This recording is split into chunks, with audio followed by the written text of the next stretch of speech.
Vile Bishop amesema, alisema tuko na gavana wawili kutoka hapa. Na Kakamega tuko na bahati. Tuko na gavana Baraza na gavana Sakaja kule Nairobi. So mkifika huko pia mringe kidogo.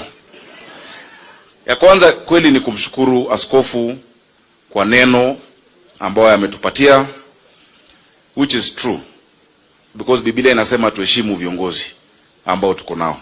There is no authority on earth that is not established by God. Na Romans 13 inasema pia tuombee viongozi wetu. Asante sana. Asante kwa kumwombea rais wetu.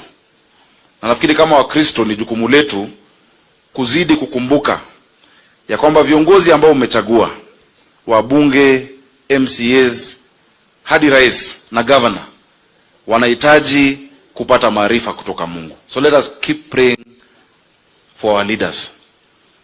Leo ni Father's Day. Mr. President, you're our father.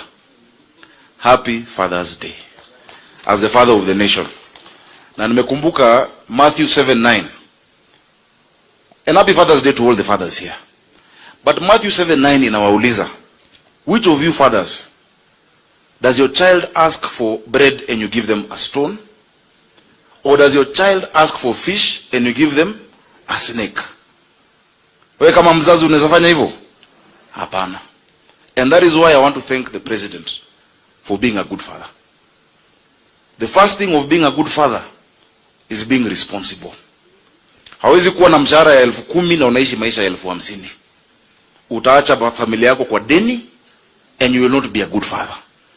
As a country we had been living a lie.